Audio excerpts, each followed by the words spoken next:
Right, Jet. Adds a dash of chili powder.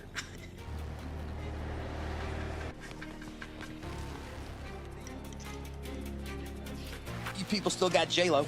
Hank.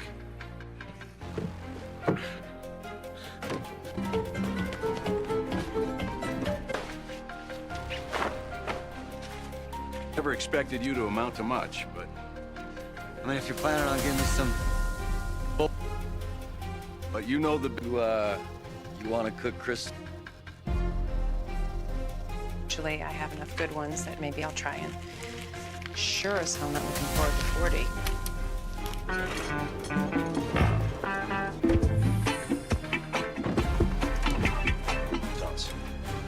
Round bottom boiling flask, 5. That's what a boiling flask is for.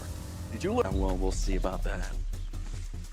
What the hell is... This is my house. I don't shit where I eat. Well, like a Winnebago? Y'all invasive? World. You're a drug dealer. And some straight like you, giant stick.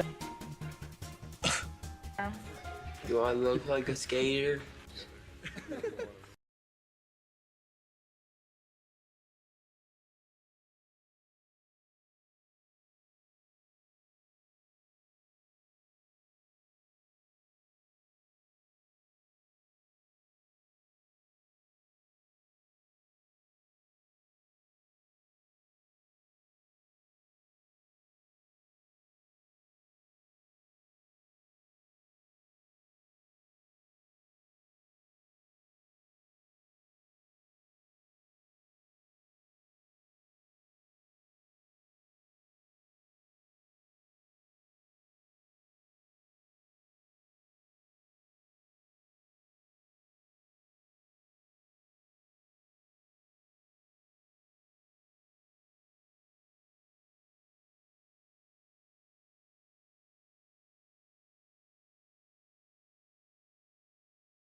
Most crime shows begin with a criminal. Breaking Bad begins with a man who insists he is not one. That is the trick that makes the full series so dangerous. Walter White doesn't enter the story like a gangster, a kingpin, or a monster. He enters it as a tired chemistry teacher, underpaid, overqualified, humiliated by small daily failures, and quietly disappearing inside his own life. He has a wife, a teenage son, a second job at a car wash, and a diagnosis that suddenly turns every ordinary problem into a countdown. But Breaking Bad is not really about a good man forced to do bad things. It is about a man who finally finds permission to become what he always wanted to be. And once you watch the entire journey from the first episode to the final collapse, Walter White's cancer is not the whole reason he changes. It is the excuse that lets him stop pretending. The series starts in Albuquerque, New Mexico, with an image that feels almost absurd before it becomes terrifying. A pair of pants floats through the desert air, an RV crashes through the sand. A man in underwear and a gas mask drives wildly with another unconscious man beside him and bodies sliding around behind him. Then that same man steps out into the road, records what sounds like a goodbye message to his family, and points a gun toward approaching sirens. At first, the audience has no idea how a schoolteacher could end up here. That question becomes the engine of the whole show. Walter White is introduced as someone life has beaten down in quiet, ordinary ways. He teaches chemistry to students who barely respect him. He washes cars after school to make extra money. One of the cars belongs to his own student, which turns the job into public humiliation. At home, his wife Skyler is pregnant, his son Walter Jr. lives with cerebral palsy, and the family's money situation is already tight before the disaster even arrives. Then Walt collapses and learns he has lung cancer. For many shows, that diagnosis would be the emotional center. Breaking Bad uses it as the match. Walt looks at his life and sees numbers. Medical bills, mortgage payments, college funds, the money his family will need after he dies. But underneath that practical fear is something more poisonous. Walt does not just feel scared. He feels cheated. He believes he was meant for more. That belief is the hidden chemical inside him. The series gives us a clue early through Gray Matter, the company connected to Walt's past. Walt helped create something valuable, but he is no longer part of its success. His former partners, Elliot and Gretchen Schwartz, live in wealth and comfort, while Walt grades papers and scrubs tires. The exact emotional wound is not just poverty. It is resentment. Walt looks at their lives and sees a version of himself that he thinks was stolen. So when he discovers that meth can be produced through chemistry, he does not see it only as a crime. He sees it as the first arena in years where his intelligence matters. That is why his partnership with Jesse Pinkman is so important. Jesse is Walt's former student, a low-level meth cook and dealer who understands the street side of the business but not the science. Walt understands the science but has no idea how the criminal world works.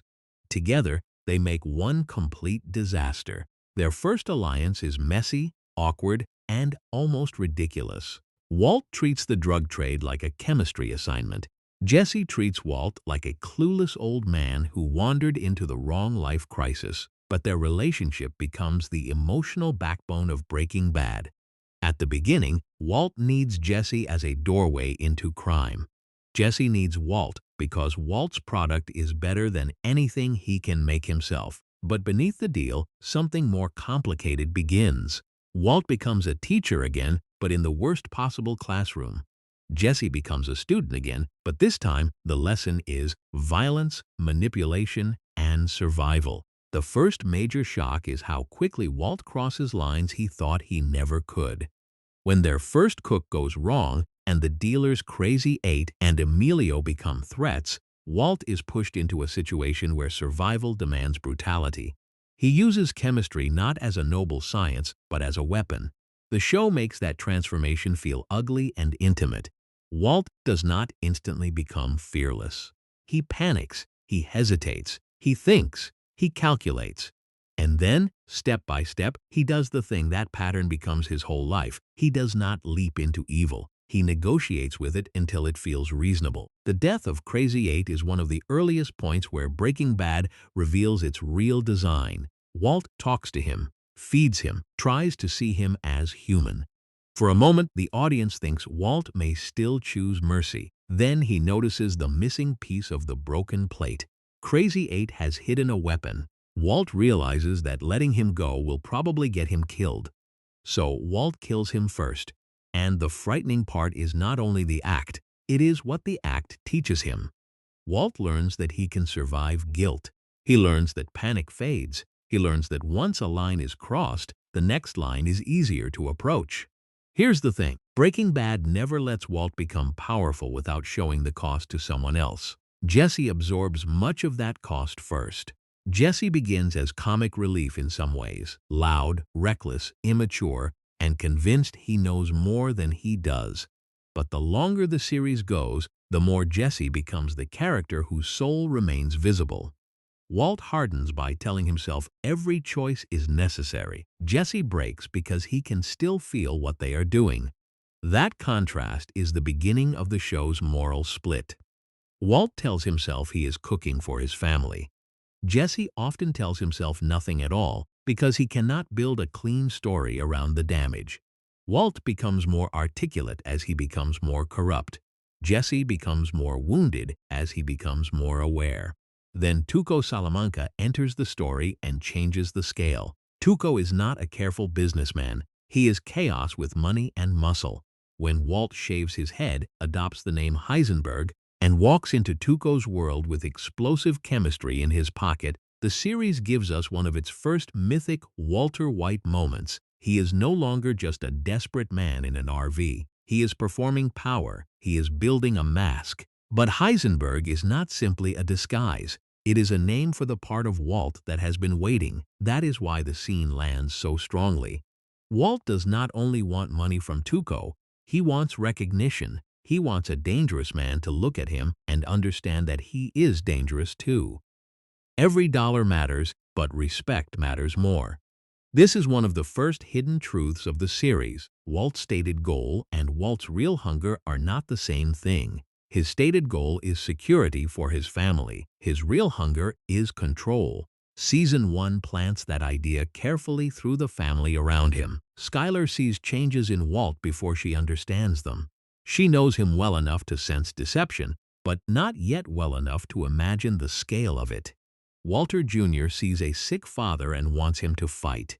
Hank Schrader, Walt's brother-in-law and a DEA agent, is loud, confident, and masculine in the exact way Walt is not. Hank jokes, boasts, and dominates rooms. Walt quietly disappears inside them. That comparison matters because Hank becomes Walt's mirror from the law enforcement side. At first, Hank looks like the powerful one, and Walt looks weak. But the series slowly reverses that perception. Hank's strength is public, obvious, and tied to his job. Walt's strength grows in secret, and because Hank never imagines Walt could be Heisenberg, Walt gets to hide in the safest place possible, inside everyone's low expectations.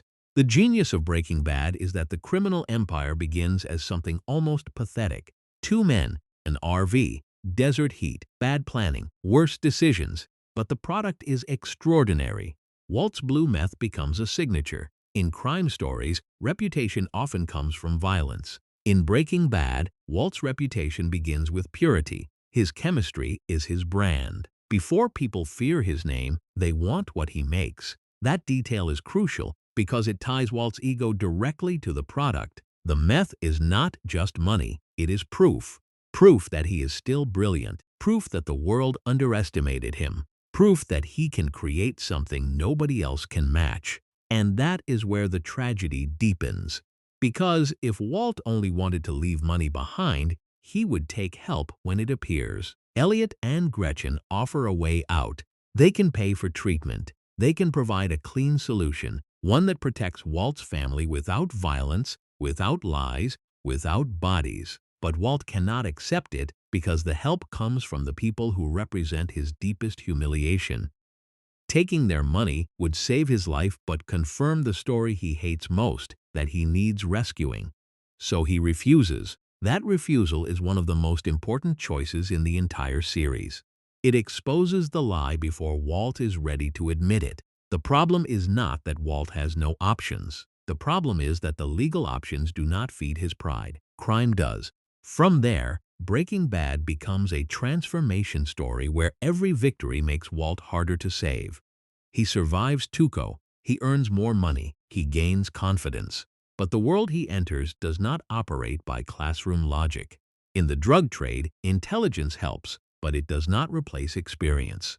Walt can calculate chemical reactions, but he cannot calculate human chaos nearly as well as he thinks. That gap is where the show keeps creating pressure. Jesse is unstable. Tuco is unstable. Skyler is suspicious. Hank is investigating. Money needs laundering. Lies need maintenance. Every solution creates 3 new problems. Walt tells himself he is controlling the situation, but often he is just reacting faster than everyone else. The end of the Tuco arc proves how quickly the fantasy can turn into a nightmare. Walt and Jesse are kidnapped, dragged into the desert, and trapped with a man whose violence can explode at any second. Suddenly, the power Walt felt when he first called himself Heisenberg looks fragile. Tuco is not impressed by Walt's inner narrative. He is dangerous in a way Walt cannot fully manage. And yet, Walt survives again. That is the addictive rhythm of the series. Walt makes a reckless choice, nearly loses everything, survives through intelligence or luck, and mistakes survival for destiny. Each escape convinces him that he is becoming the man he was always meant to be. But for the audience, something darker is happening. We are watching a man become better at being worse. Season 2 expands that idea by showing that consequences do not always arrive immediately. Sometimes they gather quietly in the background until they fall from the sky. The season uses black and white teasers of debris, emergency workers, and a damaged pink teddy bear in Walt's pool. At first, these images feel like a mystery from another show. They suggest disaster, but not the shape of it. And that structure is important because Breaking Bad is teaching the audience to look beyond cause and effect in a simple sense. Walt does not have to personally pull every trigger to be responsible for the blast radius around him. As Walt and Jesse continue cooking, they try to become more organized. They recruit dealers. They expand distribution. They chase bigger money. But none of them are built for the machine they are trying to create. Combo's death becomes one of the first major reminders that the street does not care about Walt's reasons. A young man dies because this business is real, territorial, and violent. For Jesse, the loss cuts deep. For Walt, it becomes a logistics problem. That difference says everything. Then Jane Margolis enters Jesse's life, and the series finds one of its most painful emotional turns. Jane is Jesse's landlord and later his girlfriend, someone with her own history of addiction and recovery. Their relationship gives Jesse a glimpse of intimacy outside Walt's control, but it also pulls him deeper into drug use and emotional dependency. Walt sees Jane as a threat, not because she is a villain in the simple sense, but because she can influence Jesse, and Walt needs Jesse attached to him. Jane understands that Jesse has money. She pressures Walt. She disrupts the chain of control. And when Walt later finds her choking while Jesse is unconscious beside her, the show forces one of its most devastating moments. Walt could save her. Instead, he watches her die. This is the point where the excuse of protecting family becomes harder to believe. Jane's death is not self-defense. It is not an accident Walt could not stop. It is a decision made in silence. Walt lets her die because her death benefits him. It brings Jesse back under his influence. It removes a problem, it protects the money, and it changes the entire moral temperature of the series. Because after Jane, Walt is no longer just a desperate man who has done terrible things under pressure. He is someone who can choose inaction as murder, then carry that secret forward. The final tragedy of Season 2 is that Jane's death destroys more than Jesse. Her father, Donald Margolis, an air traffic controller, is shattered by grief. His emotional collapse contributes to a mid-air collision above Albuquerque, sending debris into Walt's world, including the pink teddy bear that has haunted the season. That ending is not just a twist. It is a thesis. Walt's choices spread outward. The damage does not stay inside the drug trade. It enters homes, workplaces, skies, swimming pools, and families who may never even know his name. By the end of Season 2, Breaking Bad has completed its first major transformation. Walter White started as a man trying to leave money for his family. Now he is a man hiding deaths from them. He started afraid of criminals. Now criminals are afraid of the product connected to him. He started as someone embarrassed by weakness. Now he is discovering the emotional power of secrecy. But the most dangerous part is still ahead, because Walt has not yet met the kind of criminal who can truly teach him structure. He has survived chaos. Next, he is going to meet order. And in Breaking Bad, order is even more terrifying. That shift happens because Gus Fring enters the story not as chaos, but as control. At first glance, Gus is everything Tuco was not. He is calm, polite, disciplined, and almost invisible. He owns Los Pollos Hermanos, appears to be a respected businessman, donates to law enforcement causes, and moves through Albuquerque like a model citizen. Where Tuco made the criminal world loud and unstable, Gus makes it clean, professional, corporate, and that is exactly what makes him more frightening. Gus understands something Walt does not fully understand yet. Power is not about looking powerful. Real power is about systems, distribution networks, trusted employees, clean money, silence, patience, a public identity so convincing that people stop looking behind it. To Walt, Gus represents the future. To Gus, Walt represents a risk. Their partnership is one of the most important power relationships in the entire series because it begins with mutual usefulness. Gus needs Walt's product. Walt needs Gus's infrastructure. Jesse needs money, purpose, and some kind of place in the operation. But none of them trust one another completely, and Breaking Bad uses that distrust like a slow-burning fuse. The superlab beneath the industrial laundry becomes a symbol of Walt's new world. It is not the dusty RV anymore. It is bright, hidden, expensive, and built for scale. For a chemist like Walt, it is almost seductive. Every tool is there. Every surface is controlled. Every step can be perfected. The lab makes crime feel like professional recognition. This is what Walt always wanted, a place where his genius is not ignored. But the lab also traps him, because once Walt enters Gus's system, he is no longer just cooking meth. He is part of a machine he did not build. Gus controls the money, the distribution, the security, and the rules.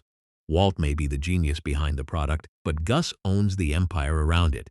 That imbalance eats at Walt immediately. Walt can obey when obedience feels temporary. He can follow orders when he believes he is secretly smarter than the person giving them. But he cannot live comfortably as someone else's employee, especially not in the one world where he finally feels exceptional. This is why the conflict between Walt and Gus becomes inevitable long before they openly turn on each other. Gus is careful. Walt is proud. Gus thinks in years. Walt thinks in emergencies. Gus can wait. Walt needs to win. At home, the consequences of Walt's double life are becoming harder to hide. Skyler has learned enough to understand that Walt has not simply been keeping secrets. He has built an entire false identity inside their marriage. Her discovery of his drug money changes her role in the series. She is no longer only the suspicious wife circling the truth. She becomes someone forced to decide what survival looks like once the truth is already inside the house.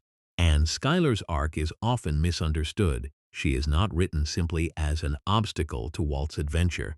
She is the person standing closest to the blast zone while Walt keeps insisting the explosion is under control. Her anger is not random. It comes from being lied to, endangered, and then emotionally trapped by the fact that exposing Walt could destroy the family he claims to be protecting. That contradiction becomes one of the show's strongest domestic pressures. Walt says everything is for the family. but the family becomes the hostage that keeps everyone silent. Skyler eventually helps create a cover story and becomes involved in money laundering through the car wash. That choice does not make her the same as Walt. It shows how Walt's corruption spreads. The people around him are forced to adapt to his lies, and every adaptation pulls them one step further from who they used to be. Meanwhile, Jesse is changing in a different direction. After Jane's death, Jesse is broken in ways Walt does not truly understand because Walt is the cause and the comfort at the same time. Jesse spirals through grief, guilt, drugs, rehab, and self-hatred. One of Jesse's most revealing lines of thought is that he begins to see himself as the bad guy. It sounds like a defense mechanism, but it is also Jesse trying to make sense of the pain he carries. The heartbreaking truth is that Jesse often has a stronger moral reaction than Walt, even when Jesse has done terrible things. Walt wants to believe he is still decent. Jesse fears he is not. That difference makes Jesse easier to wound and easier to manipulate. When Jesse becomes involved with Andrea and begins caring about her son Brock, the series gives him another chance to connect with ordinary life. But ordinary life can never stay safe around Walt. Jesse's relationships become leverage. His grief becomes leverage. His loyalty becomes leverage. Walt knows exactly which emotional buttons to press because he helped create many of them. This is where Walt's teacher identity becomes darker. He does not only teach Jesse chemistry or survival. He studies Jesse. He learns how to guide him, guilt him, flatter him, abandon him, rescue him, and pull him back. Their bond is real, but it is not healthy. And Breaking Bad keeps making that uncomfortable because Walt does sometimes protect Jesse. He does sometimes risk himself for him. He does sometimes act like a father figure. But the protection is tangled with ownership. Walt wants Jesse alive, but he also wants Jesse dependent. One of the most important turning points comes when Jesse discovers that dealers connected to Gus's organization have used and killed a child, Tomas. Jesse is furious. He wants revenge. Walt tries to stop him, but when Jesse goes forward anyway, Walt makes a sudden choice. He drives into the dealers, kills them, and tells Jesse to run. It is a shocking moment because it looks like loyalty. And on one level, it is. Walt saves Jesse, but he also destroys his fragile peace with Gus. From that point on, Gus understands that Walt is not just difficult. Walt is uncontrollable. This is the beginning of the chess match that dominates the next stretch of the series. Gus cannot simply kill Walt immediately because Walt's formula is too valuable, and Jesse may not be ready to replace him. Walt cannot attack Gus directly because Gus has more power, more men, and more patience. So both men begin looking for a way to make the other unnecessary. That is where Gale Boetticher becomes tragically important. Gale is a chemist, gentle and enthusiastic in a strange, almost innocent way. He admires Walt's work. He loves the science. He is not built like the violent criminals around him. But in Gus's system, Gale is a solution. If Gale can learn Walt's process, Walt becomes disposable. Walt sees the threat, and once again, survival becomes the language he uses to justify horror. The Season 3 finale forces Walt and Jesse into one of the darkest choices of the entire series. Walt realizes Gus is moving against him. Mike and Victor are closing in. The only way to keep himself alive is to make sure Gus still needs him.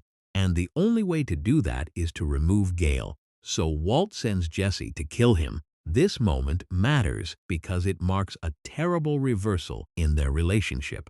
Walt, the teacher, pushes Jesse into a murder that Jesse is not emotionally built to carry. Jesse pulls the trigger, but Walt creates the condition.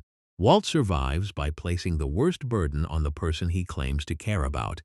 And Jesse's face in that moment tells the real story. He is not becoming Heisenberg. He is being shattered by Heisenberg. Season 4 begins in the aftermath, and Gus responds in a way that defines him completely. He does not scream. He does not make a speech. He changes into protective gear and silently kills Victor in front of Walt and Jesse. The scene is brutal, but the message is precise. Victor made himself visible. Victor tried to cook without permission. Victor became a liability, so Gus removes him like a contamination from the lab. This is Gus Fring's entire worldview in one act. The operation must remain clean. Anyone who threatens the system can be eliminated, even a loyal employee. Fear is useful, but only when applied with discipline. For Walt, the message is also personal. Gus is telling him, "You are alive because I still need you, not because you are safe." Season 4 then becomes a battle of control between two men who both believe they are the smartest person in the room. But the key difference is that Gus already has an empire, while Walt has only his mind, his ego, and his ability to exploit emotional weakness. So Walt begins hunting for cracks. He tries to push Jesse away from Gus. But Gus is smarter than Walt expects. Instead of treating Jesse only as Walt's weak assistant, Gus and Mike begin giving Jesse responsibility. They take him on runs, they let him prove himself, they make him feel useful in a way that is not built entirely around Walt's approval. This is one of the most dangerous moves Gus makes. He does not just threaten Walt physically. He threatens Walt emotionally by taking Jesse's loyalty. Mike becomes central here. He is practical, experienced, and tired in a way that makes him fascinating. Mike understands the criminal world without romanticizing it. He is not like Walt, who keeps turning crime into a stage for personal meaning. Mike treats crime like work. Dirty work, but work. Rules matter because rules keep people alive. Loose ego gets people killed. That is why Mike sees through Walt earlier than many others do. To Mike, Walt is not a genius hero trapped by circumstances. Walt is a time bomb with pride issues. The more Jesse earns Mike's respect, the more Walt feels isolated, and that isolation makes him more dangerous. Walt does not respond to losing control by calming down. He escalates. The poisoning of Brock becomes one of the most disturbing examples of Walt's manipulation. At first, Jesse believes Gus may be responsible, and Walt uses that belief to pull Jesse back to his side. The emotional design is cruel. Walt knows Jesse cares about Brock. He knows Jesse is terrified. He knows Jesse's hatred can be redirected, and he uses the suffering of a child as a strategic move. The later reveal that Walt was behind the poisoning changes how we read everything. It shows that Walt is now willing to injure innocents directly if it helps him win. He may avoid the most lethal version of the act, but that does not make it morally safe. He turns a child into a chess piece and then watches Jesse's grief and rage become useful. At this point, the audience has to face the question the series has been building from the start. How much of Walt is left? The answer is complicated because Walter White has not disappeared. He is still a father, still a husband, still capable of fear, still capable of tenderness in flashes. But Heisenberg is no longer just a mask he wears in the drug world. It has become the version of himself that makes the final decisions. The war with Gus reaches its peak through Tuco Salamanca. Hector has been part of the story since the Tuco days, a silent, bitter figure in a wheelchair, communicating with a bell and carrying a lifetime of hatred. Gus has his own history with Hector and the cartel, rooted in humiliation, revenge, and the murder of Gus's partner Max. That backstory matters because it reveals Gus is not just a cold businessman, he is also driven by grief and vengeance, but unlike Walt, he has disciplined his vengeance into a long-term system. Walt sees that emotional wound and uses it. He turns Hector into the weapon Gus cannot resist approaching. The explosion at the nursing home is one of Breaking Bad's most unforgettable payoffs because it combines character, history, and strategy. Gus is too careful to be caught by ordinary traps, but he cannot fully resist the chance to look Hector in the eye as he defeats him one more time. That personal pride creates the opening. Gus dies because for one moment he behaves more like Walt than he realizes. He lets emotion override caution. The image of Gus walking out of the room and adjusting his tie before collapsing is almost surreal, but it fits the character perfectly. Even in death, he tries to maintain composure. The mask holds for one final second, then reality catches up, and Walt wins. But this victory is not liberation, it is coronation. When Walt tells Skyler, "I won," The meaning is larger than the immediate battle. He has defeated the man who controlled him. He has removed the boss, destroyed the lab, and proven that his mind can beat a criminal empire. But what he does not understand or refuses to understand is that beating Gus does not make him free from the business. It makes him hungry for the throne. Season 4 ends with the Lily of the Valley plant, quietly revealing Walt's role in Brock's poisoning. It is one of the show's most chilling hidden details because it repositions the entire victory. Walt did not simply outsmart a monster. He became monstrous enough to win, and that is the turning point into the final stage of the series.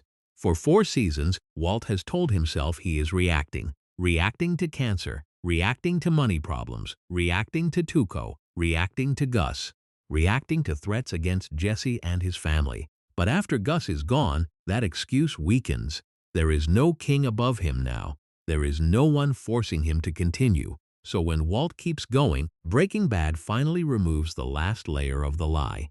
He is not trapped in the empire. Gus Fring is gone. The superlab is destroyed. The man who once made Walt feel small has been erased.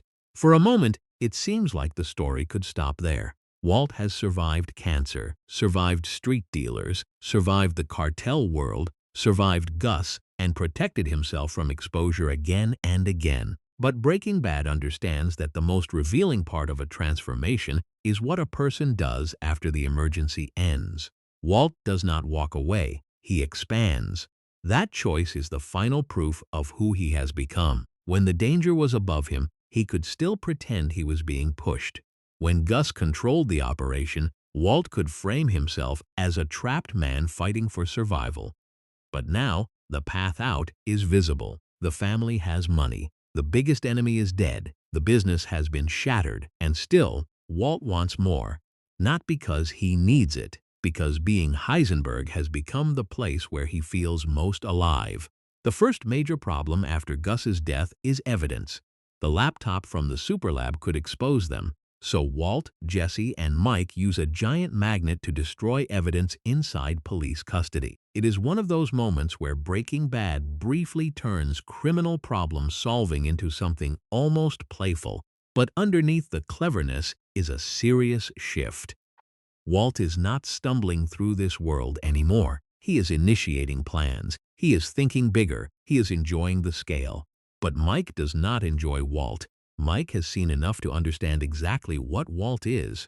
He knows Walt destroyed a stable operation because his pride could not tolerate being beneath Gus. Mike does not admire Walt's intelligence because he has watched intelligence become chaos in Walt's hands. Their conflict is not only practical, it is philosophical. Mike believes in order, rules, and damage control. Walt believes he is the exception to every rule. That makes their temporary partnership tense from the beginning. They need each other, especially because Gus's old employees are now potential witnesses.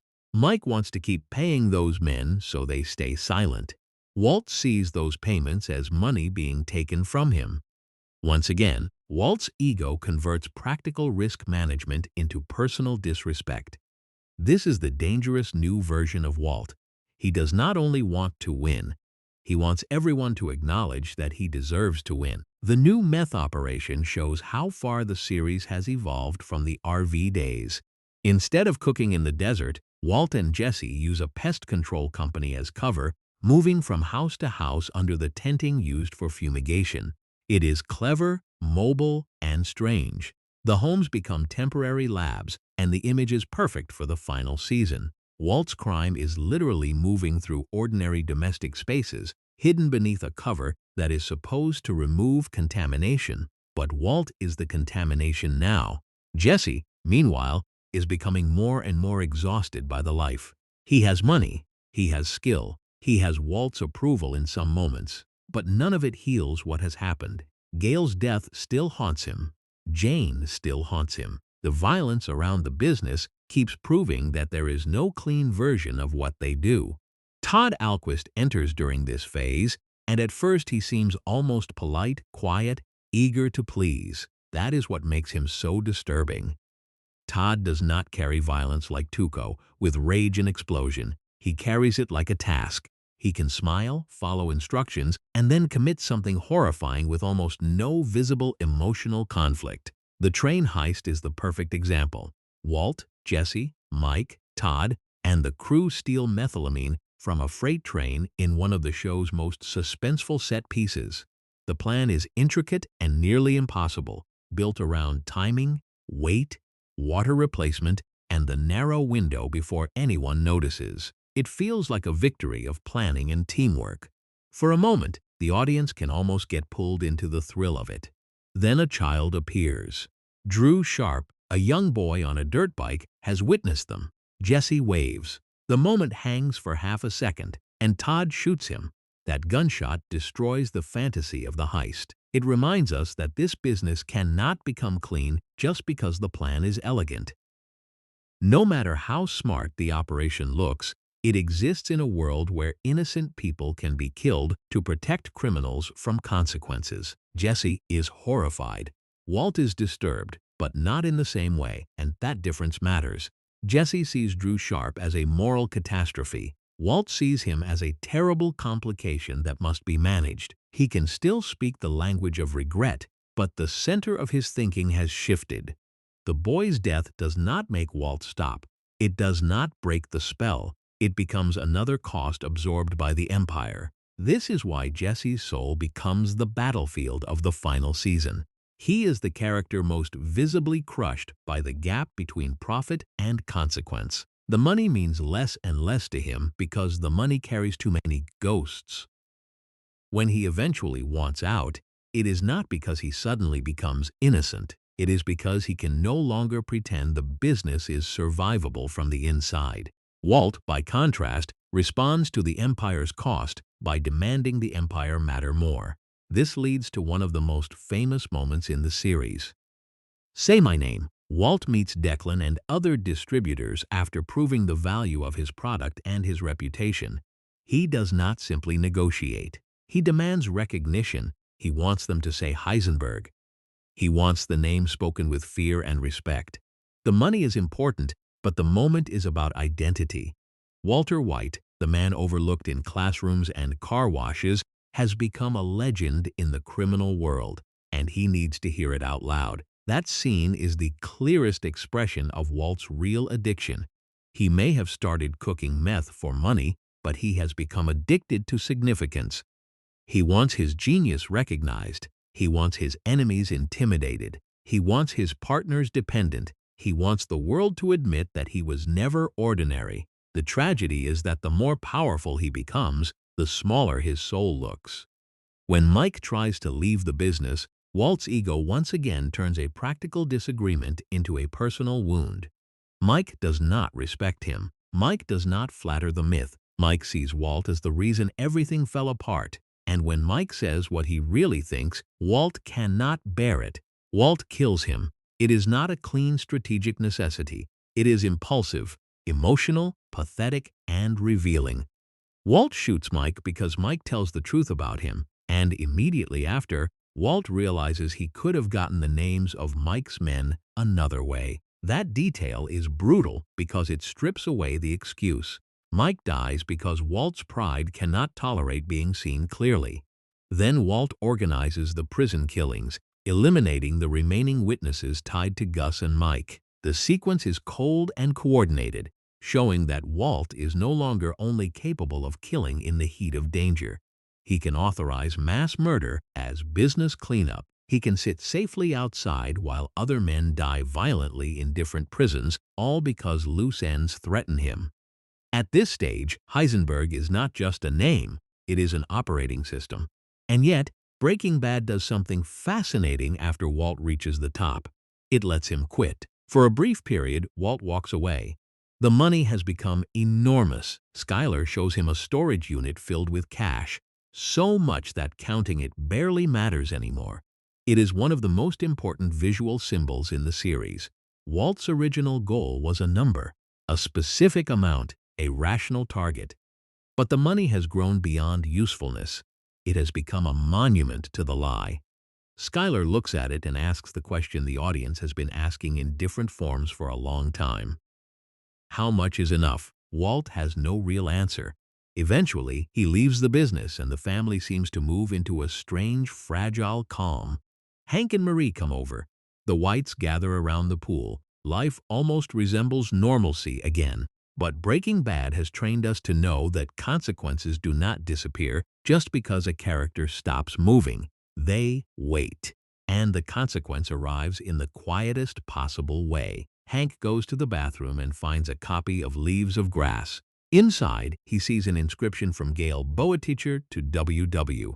The initials that once appeared as a teasing clue now become a revelation. Hank remembers the earlier conversation, remembers the evidence, remembers the shape of the case he has been chasing, and suddenly, his brother-in-law becomes Heisenberg. This moment is brilliant because it does not happen during a shootout, a drug deal, or a police raid. It happens in a domestic space during a family visit after Walt has supposedly escaped. The truth has been sitting inside Walt's house. It was always closer than Hank knew. Once Hank realizes the truth, the final act of Breaking Bad becomes a war inside the family. That is what makes it more devastating than a normal crime thriller. The DEA case is important, but the emotional explosion is personal. Hank is not just hunting a criminal. He is realizing that a man he loved, joked with, supported, and underestimated has been deceiving him for years. Walt is not just afraid of prison. He is afraid of being truly known. Their confrontation in Hank's garage is one of the series' greatest scenes because it is stripped down to truth and threat. Hank punches Walt. Walt warns him to tread lightly. That line lands because it shows how far Walt has come from the man who once hid behind excuses.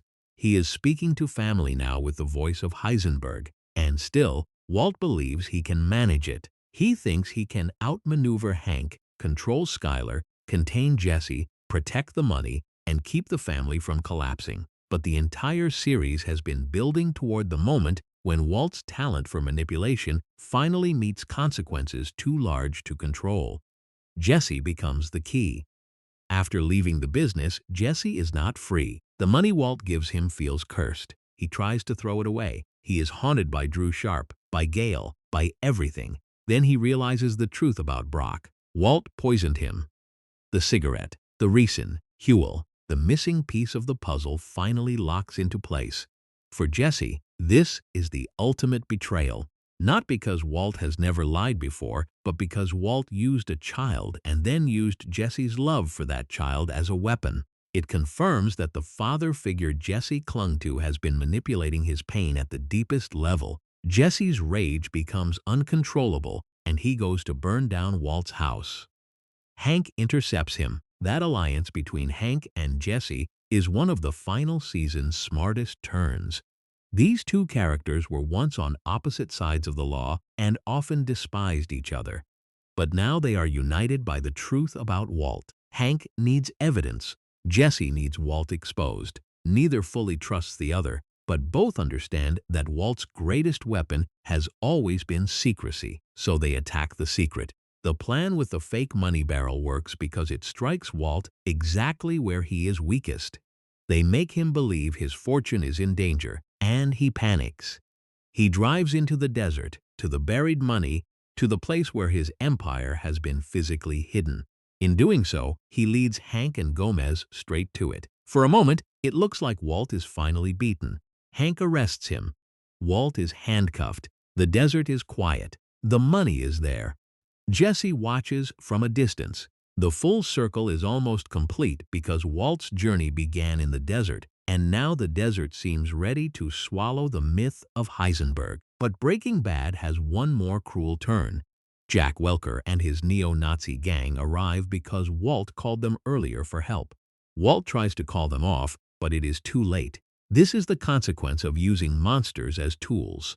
They do not stop being monsters when you regret the call.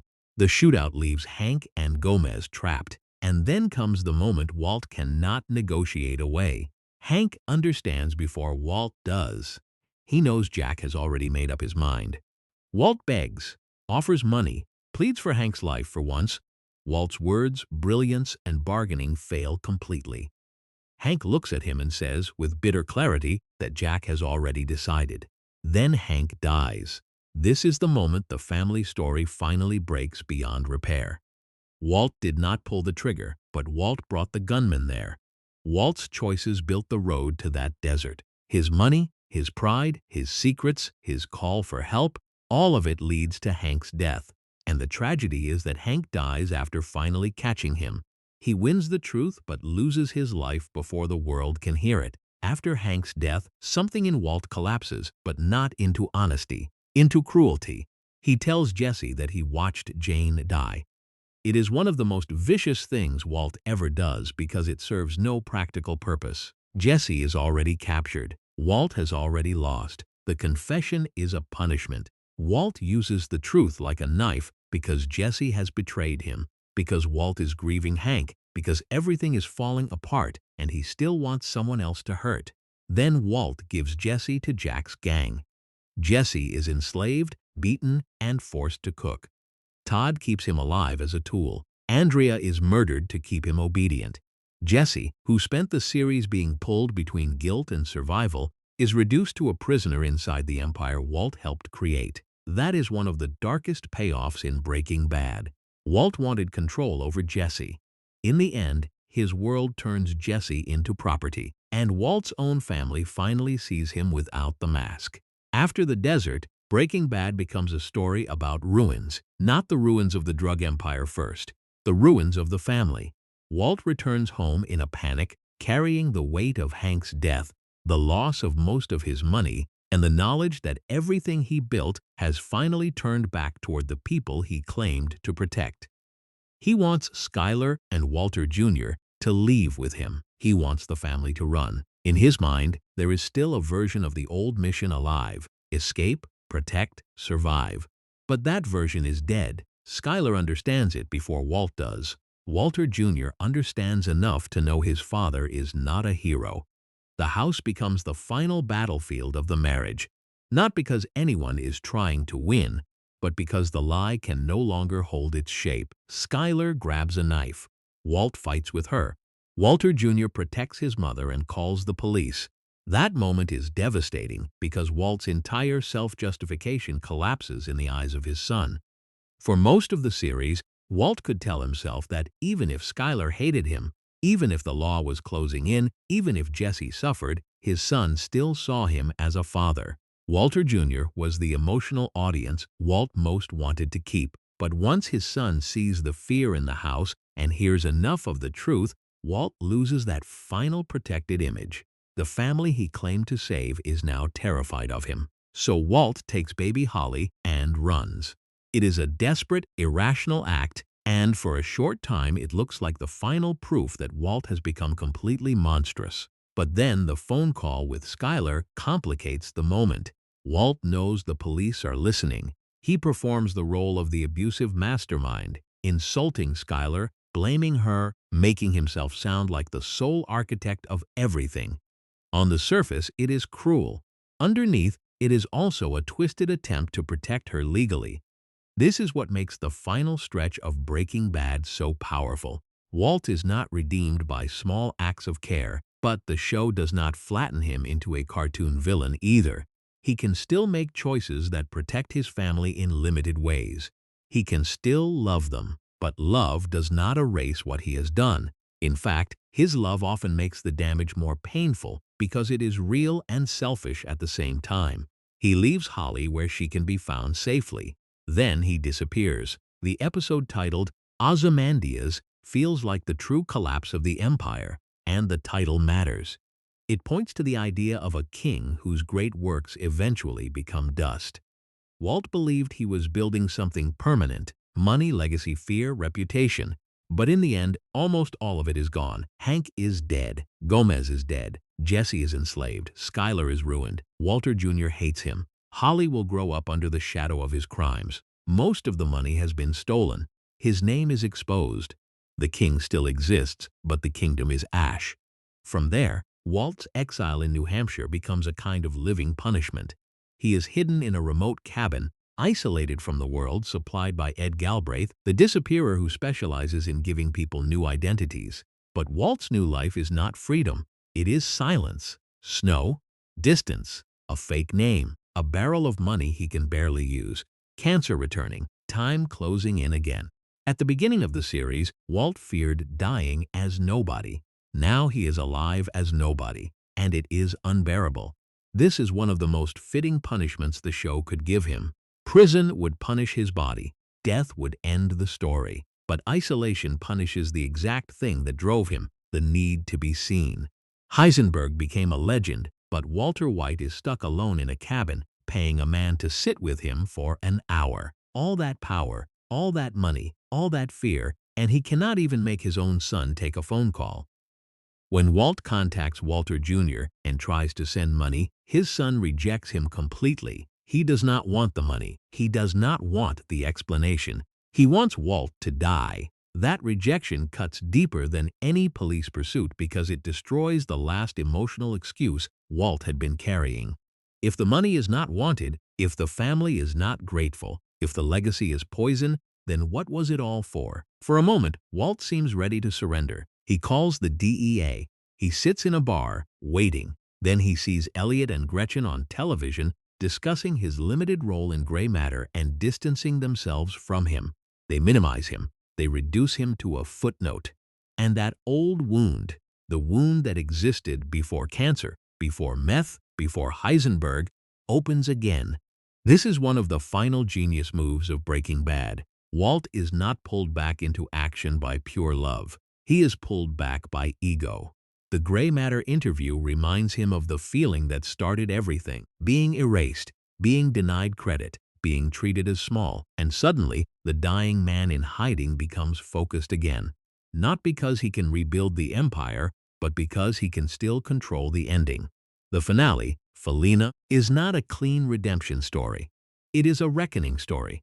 Walt returns to Albuquerque with several goals.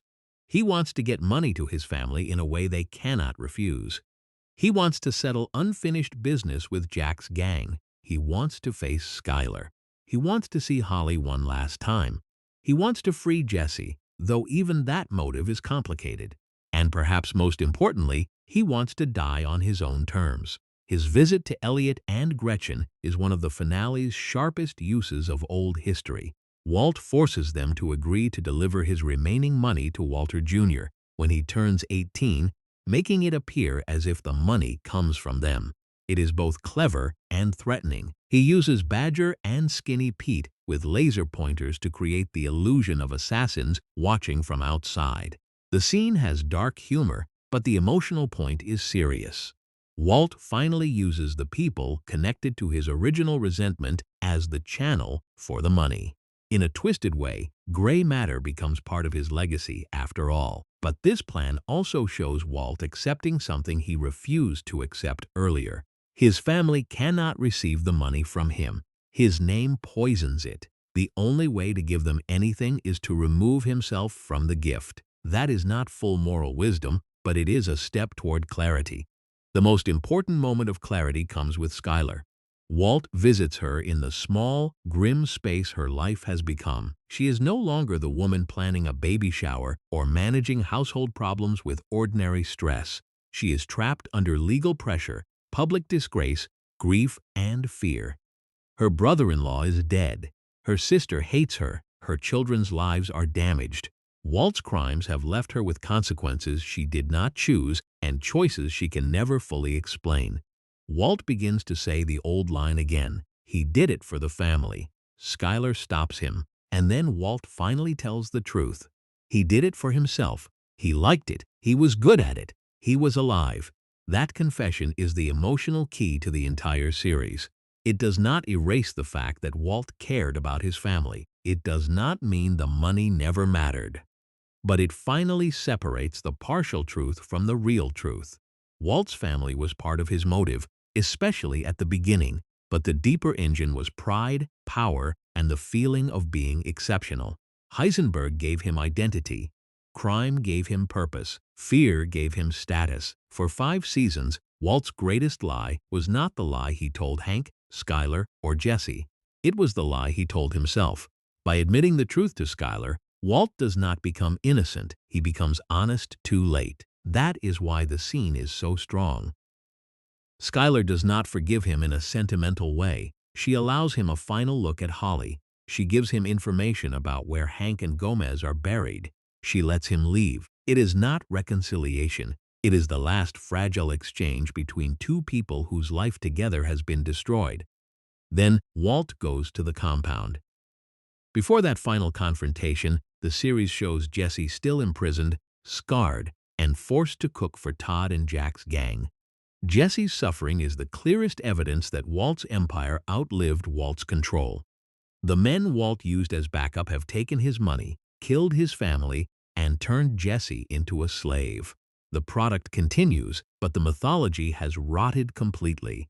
Walt arrives pretending to offer a new meth formula, but he has built one final machine into the trunk of his car, a rotating gun rig that can fire through the walls. It is mechanical, brutal, and very Walt. Chemistry was his first weapon. Engineering becomes his last. Inside the clubhouse, Jack brings Jesse out to prove they are partners, not enemies. But Walt sees the chains. He sees what has been done to Jesse. Whatever hatred he carried after the desert shifts in that moment, Jesse is not his rival. Jesse is his victim. Walt tackles Jesse to the ground just as the gun activates. The room erupts. Jack's men are cut down. Walt is wounded by his own machine, which is fitting in a series so obsessed with consequences. The weapon he creates saves Jesse and kills his enemies, but it also helps finish him. He cannot escape the damage of his own design. Todd survives for a moment, and Jesse kills him with the chain that held him prisoner. That death matters because Jesse is not using Walt's weapon or following Walt's instruction. He is freeing himself with the symbol of his captivity. It is violent, but it is also the first moment in a long time where Jesse acts directly against the system that trapped him. Then Walt kills Jack before Jack can bargain with money. This is another important contrast. Earlier, Walt's money felt like the center of the world. People killed for it, lied for it, buried it, stole it, and chased it. But in the end, Walt does not let Jack finish the sentence. The money no longer matters in that room. The empire is ending, and no amount of cash can talk its way out. Finally, Walt gives Jesse the gun. He tells Jesse to do it, but Jesse refuses after realizing Walt is already wounded. He will not give Walt the satisfaction of being killed on Walt's terms. He will not be Walt's weapon one last time. That refusal is Jesse's final break from him. Jesse is not forgiving Walt. He is denying him control, and then Jesse escapes. His scream as he drives through the gates is one of the most emotional sounds in the entire series. It is not simple happiness. It is trauma, rage, grief, relief, and disbelief all at once. Jesse has lost almost everything: Jane, Andrea, innocence, years of his life, pieces of himself. But he is alive, and for the first time in a long time, he is moving away from Walt. Walt, meanwhile, walks into the lab. The final image of Walter White is not with his family, not with money, not with power, and not with forgiveness. It is with the equipment. Stainless steel, chemistry, the place where he felt competent, brilliant, and alive. He touches the machinery almost tenderly. The police arrive. He collapses and dies among the tools of the identity that consumed him. That ending is perfect because it refuses to lie. Walt does not die in his son's arms. He does not receive public understanding. He does not return home as a misunderstood provider. He dies in a meth lab, surrounded by the work that revealed who he really was. Breaking Bad's ending is often remembered as satisfying because Walt completes certain tasks. He gets money to his family. He gives Skyler a bargaining chip with the burial location. He kills Jack's gang. He frees Jesse. He dies before prison can take him. But satisfaction is not the same as redemption. The show gives Walt a final moment of agency, not a moral cleansing. The damage remains. Hank and Gomez are dead. Andrea is dead. Mike is dead. Gail is dead. Jane is dead. Drew Sharp is dead. Countless lives have been poisoned by the product and the violence around it. Skyler and the children have to live under the weight of his name. Jesse is free, but freedom begins after unimaginable trauma. Walt wins the ending he chooses, but he does not undo the story he created. That is why Breaking Bad lasts. It does not simply ask whether a good man can become bad. It asks how long a man can use love, fear, illness, and family as cover for pride. It asks when survival becomes ambition. It asks whether intelligence without humility becomes a kind of poison. And it asks why audiences can be seduced by a character even while watching him destroy everyone around him. The title itself carries the answer. Breaking Bad is not one moment, it is a process.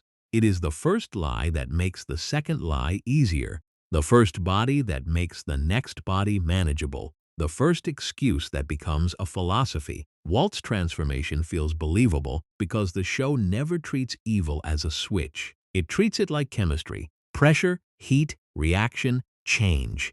And once the reaction begins, the original substance is gone. The full series is also about performance. Walter White performs weakness, then he performs confidence. Then he performs fatherhood, victimhood, genius, danger, regret, and control. Skyler performs normalcy to protect the family. Gus performs respectability to hide empire. Saul Goodman performs sleaze to turn crime into entertainment. Hank performs toughness until trauma exposes his fear. Jesse performs being careless, but underneath he feels everything. Everyone is playing a role. The difference is that Walt starts believing his role is destiny, and that belief destroys him. One hidden detail across the series is how often Walt's victories contain the seed of his next defeat. Killing Crazy 8 teaches him he can cross a line. Surviving Tuco pulls him deeper into distribution. Working with Gus gives him scale, but threatens his autonomy. Killing Gale saves his life, but destroys Jesse. Beating Gus crowns him, but removes his excuse. Building his own empire makes him rich, but exposes him to Todd, Jack, and the final disaster. Hiding the money in the desert preserves his fortune, but creates the stage for Hank's death.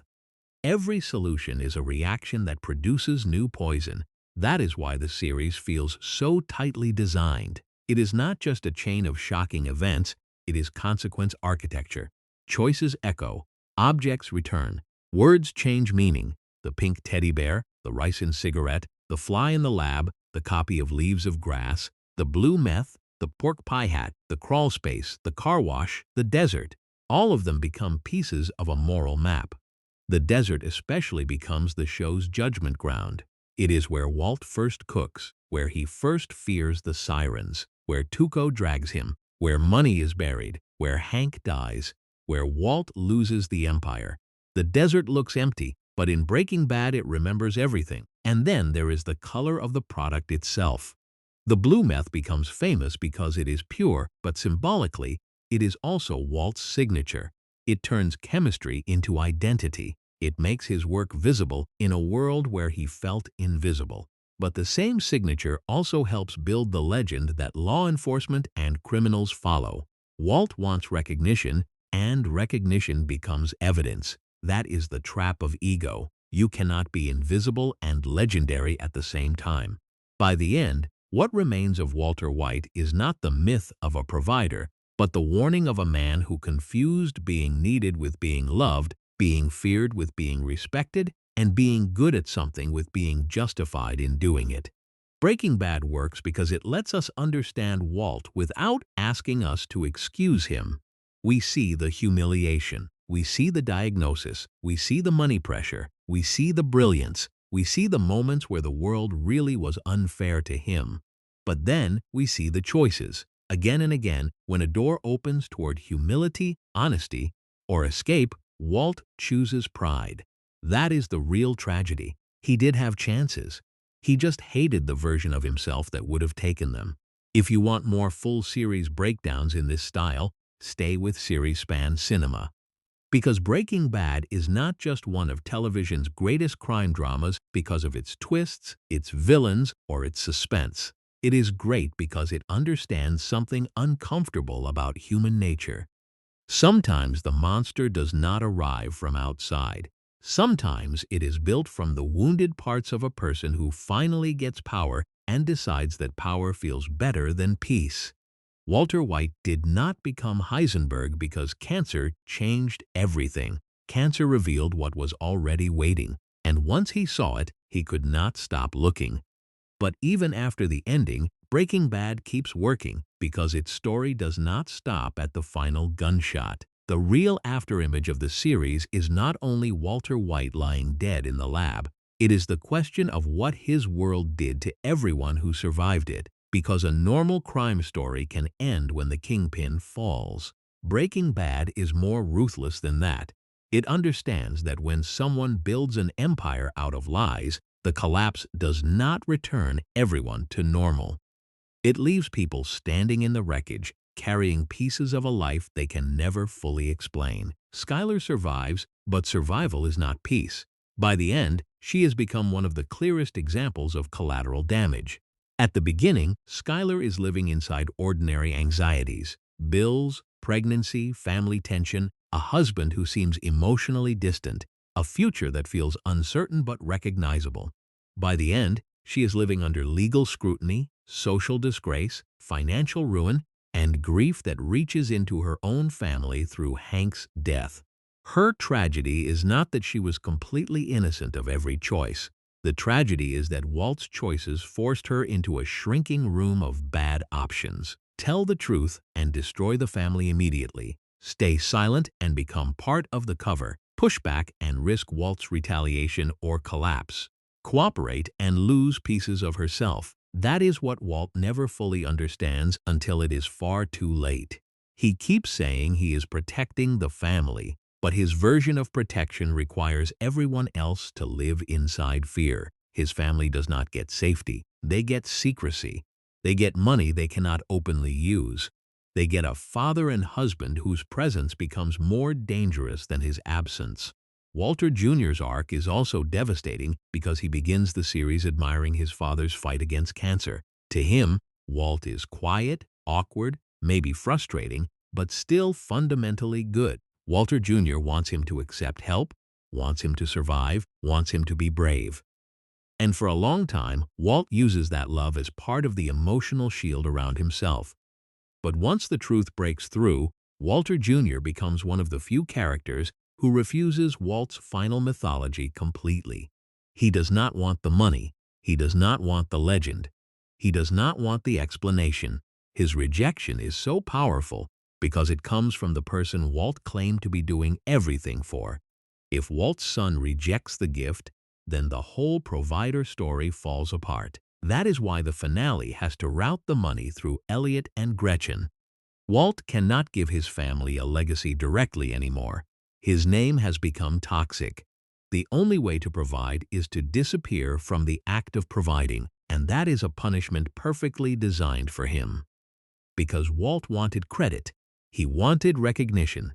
He wanted the world to know that the money, the empire, the product, the fear, the brilliance, all came from him. But the final useful thing he does for his children must happen anonymously, disguised as someone else's generosity. He finally gets the money to them only by surrendering the authorship of it.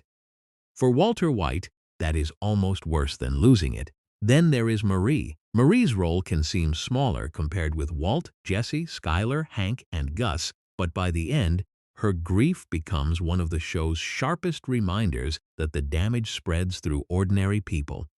Marie loses Hank not in some distant professional tragedy, but because the criminal he was hunting was sitting at family dinners. The monster was not hiding across town. He was in the same living room.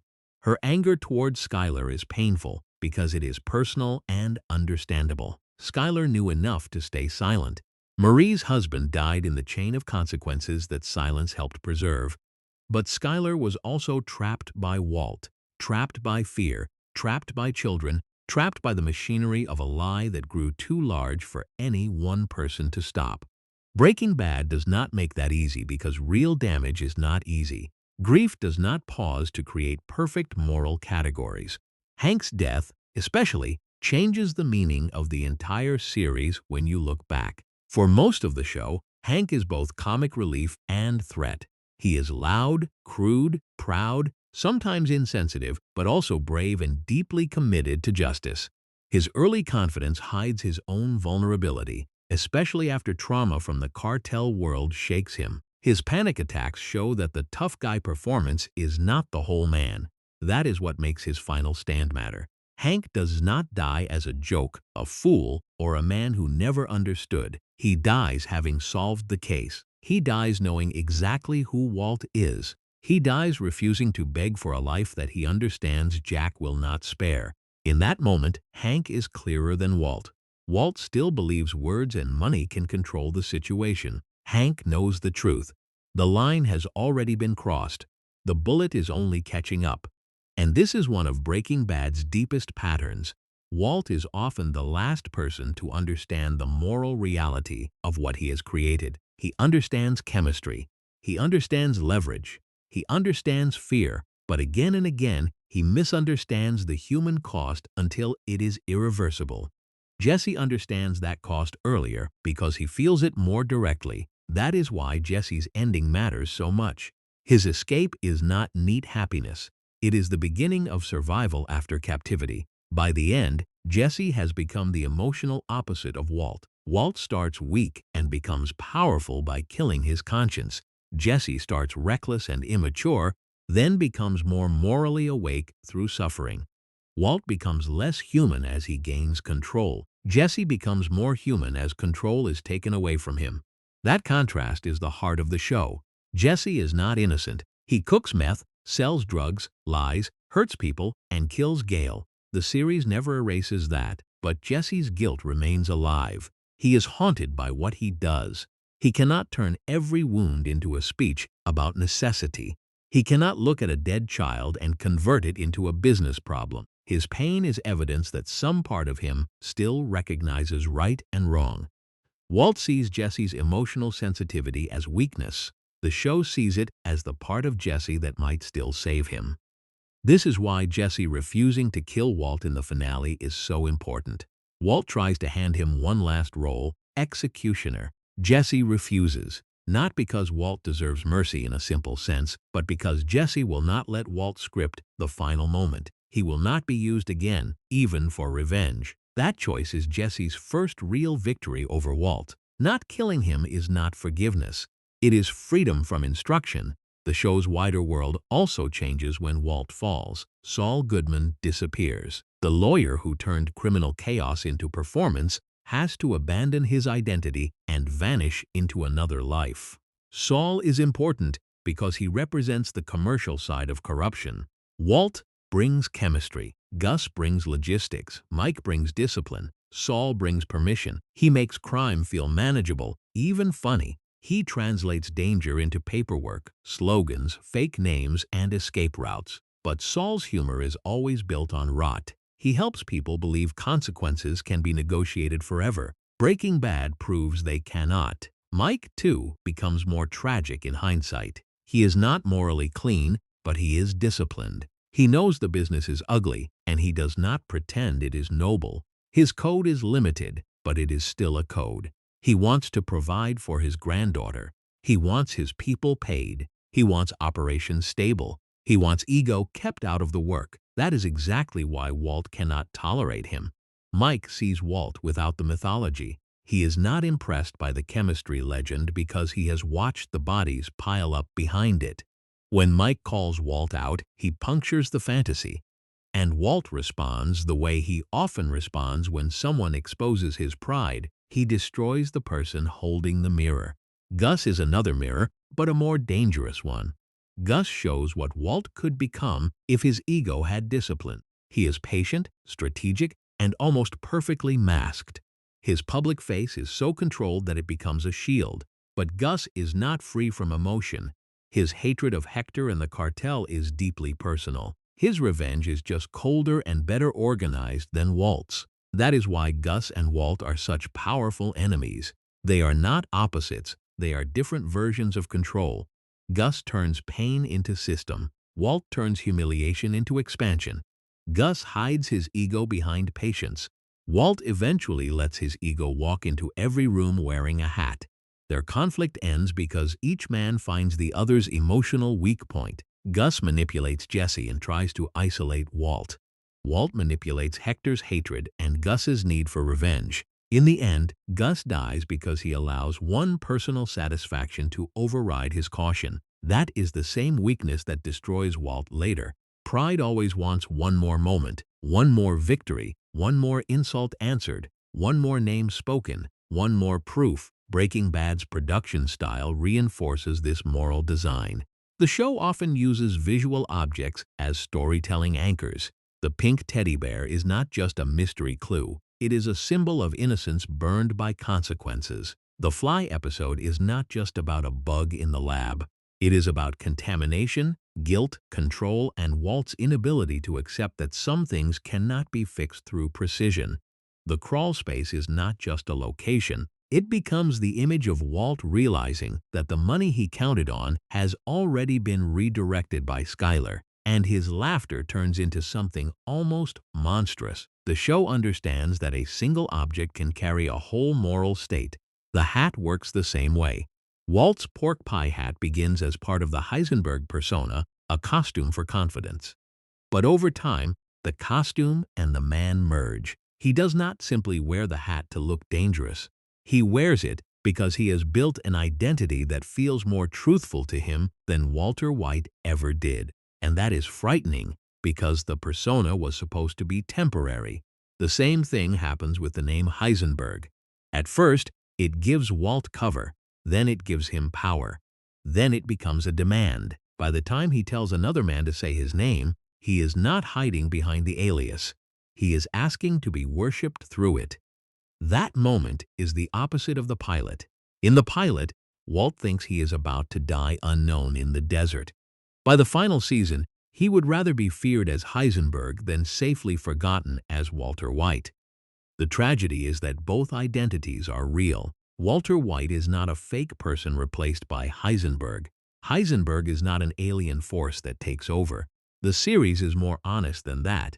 Heisenberg is built from Walter's buried pride, intelligence, anger, insecurity, and need for control. The monster is not separate from the man. It is the man without restraint. That is why the final confession to Skyler matters so much. "I did it for me" is not just a line. It is the first time Walt describes the reaction honestly. He liked it. He was good at it. He was alive. Those three admissions explain the whole series better than any speech about money. The money was real. The cancer was real. The fear was real. But the feeling of power became more real than all of it. And once Walt tasted that feeling, ordinary life could never satisfy him again. This is also why Breaking Bad became such a landmark in television storytelling. It trusted the audience to follow a gradual moral collapse without needing constant explanation. It allowed viewers to root for Walt, admire his intelligence, laugh at the absurdity, fear his enemies, and then slowly realize that the person they were cheering for had become the central danger. That viewer experience is part of the point. The show implicates the audience in Walt's seduction. We want him to escape Tuco. We want him to outsmart Gus. We want the magnet plan to work. We feel the thrill of the train heist until Drew Sharp appears. We understand why the money matters until the money becomes meaningless. The series keeps asking, at what point do you stop confusing cleverness with justice? That question is why Walt remains one of television's most discussed characters. He is not compelling because he is good. He is compelling because his evil grows from recognizable human wounds: humiliation, regret, financial fear, masculine insecurity, professional failure, the terror of dying without leaving a mark. Those emotions are ordinary. What Walt does with them is not. Breaking Bad takes ordinary resentment and shows what happens when genius gives it tools. By the end, the title becomes almost mathematical. A man under pressure changes state. Every decision adds heat. Every lie increases volatility. Every victory accelerates the reaction. And eventually, the person who began the process cannot return to what he was. The final tragedy is not that Walter White dies. Everyone knew he was dying from the beginning. The final tragedy is that by the time death comes, the man his family loved has already been gone for a long time. And the final lesson is brutally simple. A person can destroy everything while claiming to protect it. A person can be brilliant and still be a fool. A person can love his family and still poison their lives. A person can tell one lie so many times that it becomes the foundation of an empire. Breaking Bad endures because it does not let us escape that contradiction. Walter White is father, husband, teacher, chemist, liar, killer, provider, coward, genius, victim, abuser, and kingpin. None of those labels cancels the others. Together, they create one of the most complete character transformations ever built for television. And when the police find him dead in that lab, the story leaves us with an image that says everything. He reached the place where he felt most alive, but he had to lose everyone to get there. And if we keep looking beyond Walt himself, Breaking Bad becomes even richer because the series is not only the story of one man's fall. It is the story of how every system around him either fails to stop him, underestimates him, or becomes useful to him. The first system is family. Family is supposed to be Walt's reason. It is the word he hides behind again and again. But the show slowly turns that word into something more complicated. In Walt's mouth, family starts as love, becomes justification, and eventually becomes a weapon. At the beginning, it is easy to believe him. He is sick. He is scared. He is thinking about Skyler, Walter Jr., and the baby on the way. The medical system is expensive. His job is humiliating. His old brilliance has not protected him from ordinary financial panic. So when he says he is doing this for his family, the audience can understand the emotional math. But the longer the series goes, the more that math stops adding up, because family does not ask Walt to keep cooking after he has enough. Family does not ask him to reject clean help from Elliot and Gretchen. Family does not ask him to poison Brock, manipulate Jesse, kill Mike, or build an empire after Gus is dead. Family becomes the sacred word Walt uses when he does not want anyone, including himself, to examine the uglier truth. That is what makes the White household so tense. It is not just a home. It becomes the place where Walt's story about himself keeps colliding with reality. Skyler sees the change first because she lives closest to him. She notices the second cell phone, the disappearances, the strange behavior, the sudden money, the emotional distance, and because she is not inside the crime plot at first, her suspicion can feel frustrating to viewers who are caught up in Walt and Jesse's danger. But when you step back, Skyler is doing exactly what a real person would do when the person beside them starts turning into a stranger. The series almost tricks the audience into sharing Walt's irritation with her. Then it gradually reveals that her fear was right. This is one of Breaking Bad's smartest viewer traps. Because Walt is the point-of-view character, we spend so much time with his panic and pressure that anyone slowing him down can feel like an obstacle.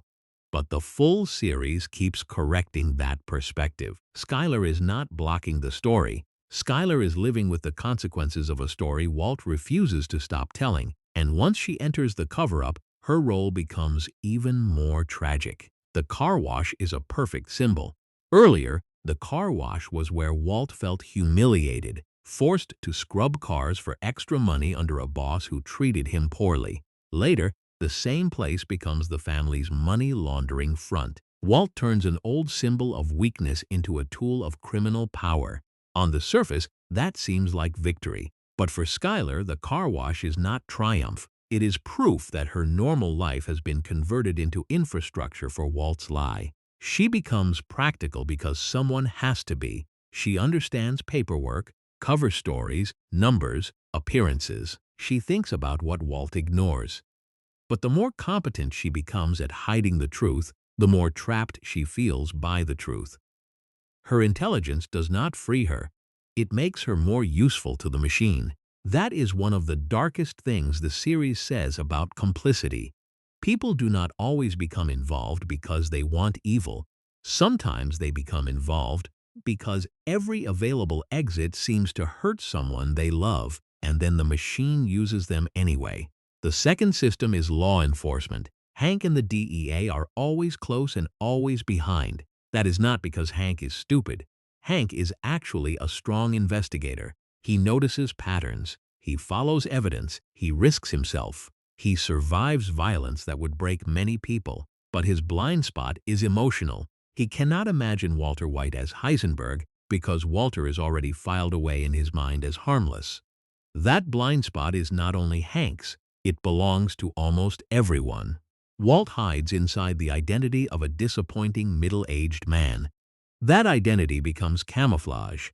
No one expects the awkward teacher, the cancer patient, the family man at the barbecue to be the person behind the blue meth. Walt's weakness protects him until his strength becomes too visible. This is why The Leaves of Grass reveal is so satisfying. Hank does not crack the case through a giant action sequence. He solves it because the truth finally crosses the barrier between professional evidence and personal memory. The initials WW move from joke to clue. Gail's admiration becomes a thread. The book becomes the bridge between the man Hank loves and the criminal he hunts. And once Hank sees it, he cannot unsee it. That is the terror of truth in Breaking Bad. It often arrives quietly, then rearranges everything. The third system is business. From the beginning, Walt tries to treat crime like a business problem. Product quality, distribution, pricing, territory, risk, labor, supply chain, reputation. The show is brilliant at turning the drug trade into a dark mirror of capitalism.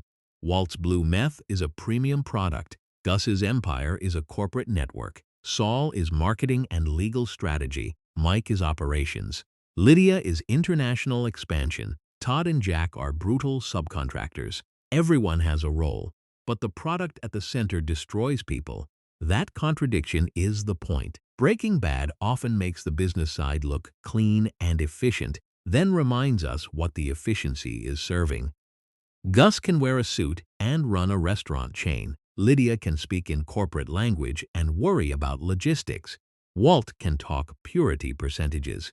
But none of that changes the human cost. The cleaner the operation looks, the more disturbing it becomes. Gus understands this better than Walt at first. Gus separates public image from private empire so perfectly that he becomes almost untouchable. Los Pollos Hermanos is not just a cover, it is a shield made of respectability. He understands donations, smiles, routines, community trust. He knows the best disguise for crime is not darkness, it is legitimacy. Walt learns from him but never fully masters the restraint. That is the difference between a hidden empire and a personal crusade. Gus wants the machine to run. Walt wants the machine to prove something about him. Gus can disappear into his system. Walt keeps pushing himself into the center of the myth. That is why Walt's empire cannot last. It is not built only on product, it is built on ego. The fourth system is masculinity, and Breaking Bad examines it without turning it into a lecture. Walt's humiliation is often tied to feeling weak, dependent, or unseen.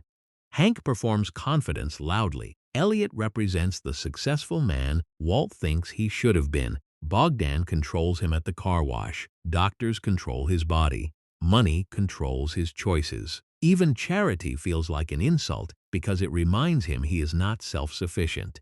So when crime gives Walt power, it also gives him a version of manhood he thinks he was denied. He can command rooms, threaten enemies, provide money, make decisions without asking, use fear as a language, wear a hat, and become a name. The tragedy is that this version of power is hollow and destructive. It does not make him more loving, more secure, or more whole. It makes him less able to admit fear, less able to accept help, and less able to stop.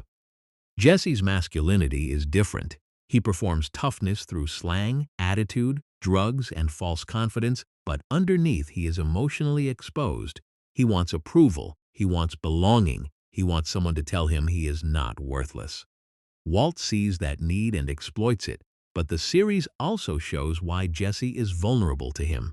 Jesse has parents who reject his lifestyle and cannot reach him. He has friends who care about him but cannot truly guide him. He has guilt he does not know how to process. Walt steps into that empty space as teacher, father, partner, and abuser. That mix is why their relationship hurts so much. If Walt only hated Jesse, it would be simpler. If Walt only loved Jesse, it would be safer.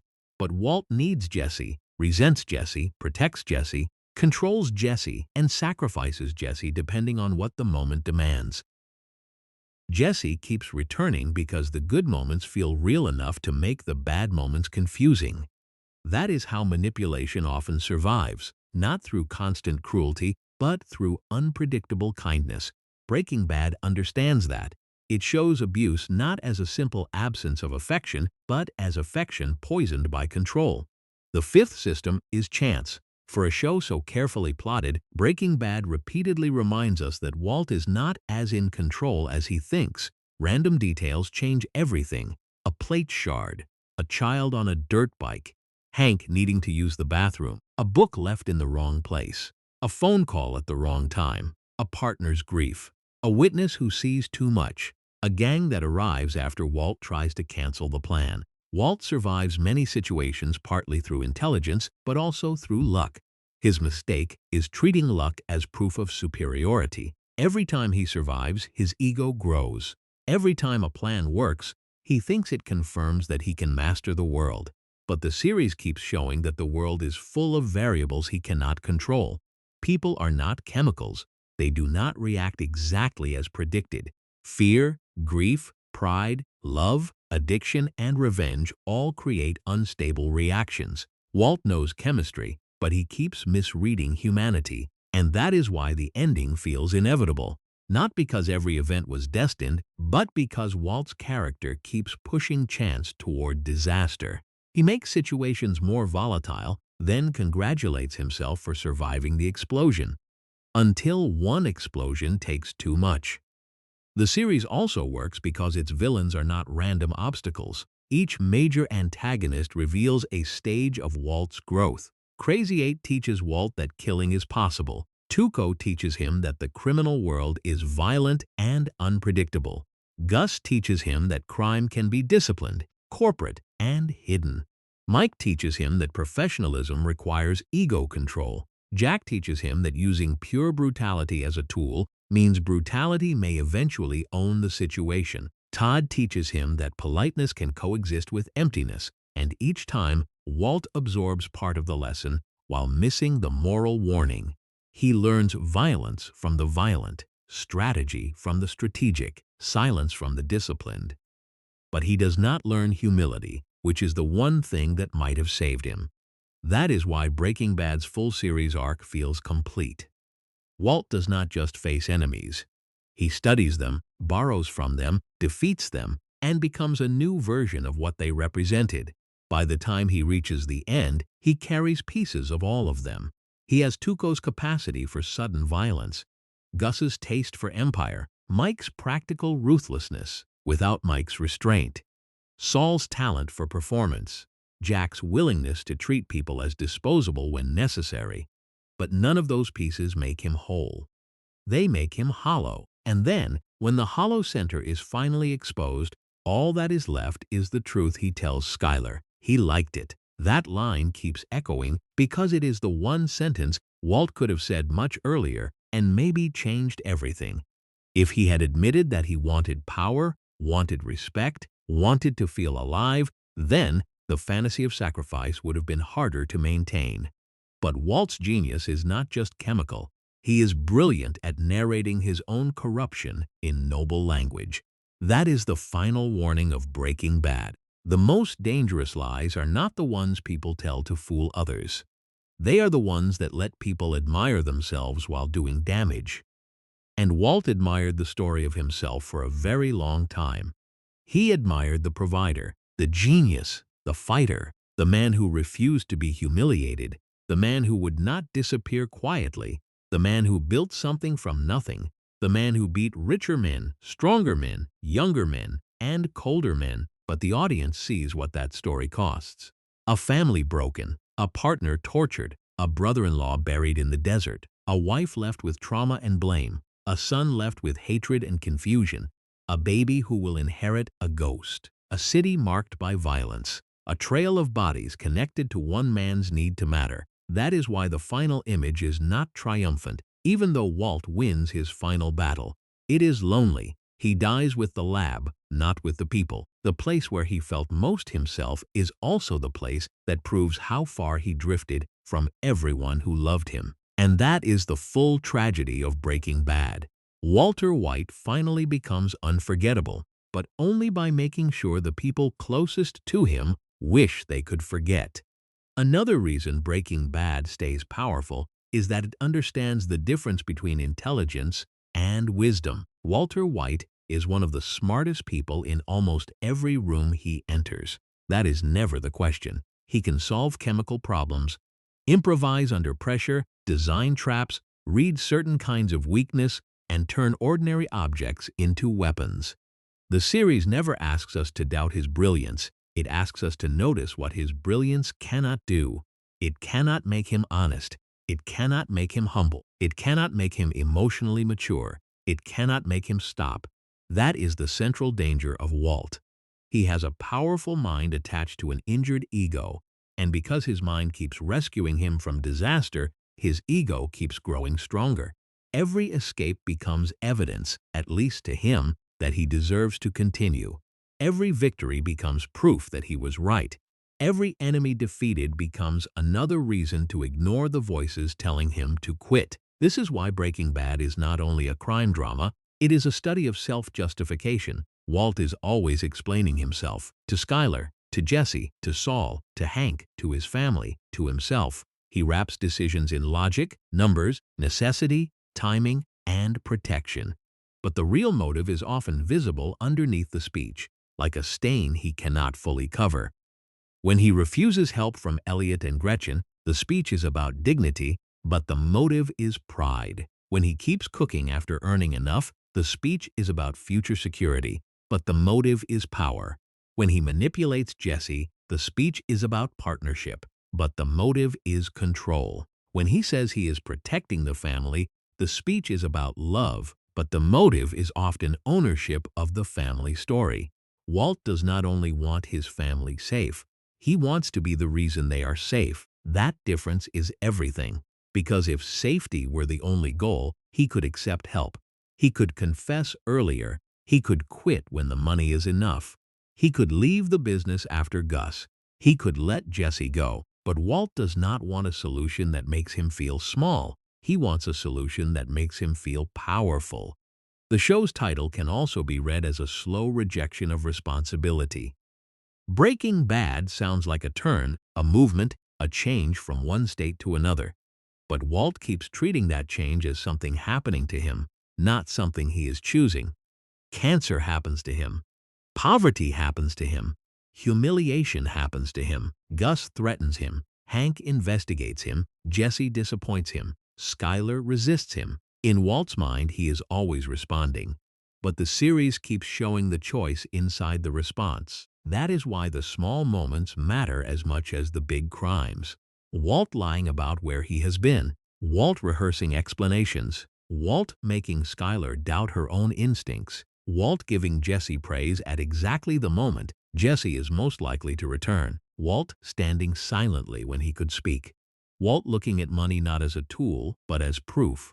These moments are the real transformation. Not only the murders, not only the explosions, not only the empire. The monster is built in the private decisions first. And that makes the series feel frighteningly human, because almost no one begins by imagining themselves as the villain of their own life. People tell themselves stories that make the next compromise bearable. One more lie, one more shortcut, one more exception, one more act that will be justified later when the goal is reached. Breaking Bad turns that psychology into a complete tragedy. Walt's chemistry background is not just a character detail. It is the language of the show. Chemistry is transformation. Matter changes under pressure. Elements combine and react. Heat alters states. Small impurities can ruin an entire batch. Invisible processes create visible results. That is Walter White's soul. The pressure of cancer and resentment creates the first reaction. Jesse becomes the catalyst. Money becomes the measurable output. Violence becomes the heat. Pride becomes the impurity that poisons everything. And by the time the reaction has finished, the original man cannot be separated from what he has become. This is why the show's pacing feels so satisfying. It does not rush the transformation. It lets Walt remain sympathetic long enough for the audience to understand why he starts. Then it keeps him charming and clever long enough for the audience to stay with him. Then it gradually removes the excuses until only the hunger remains. By the time Walt says, "I did it for me," the audience already knows. But hearing him say it still matters because the character finally catches up to the truth the story has been revealing. The supporting characters work because each one challenges Walt's self-image in a different way.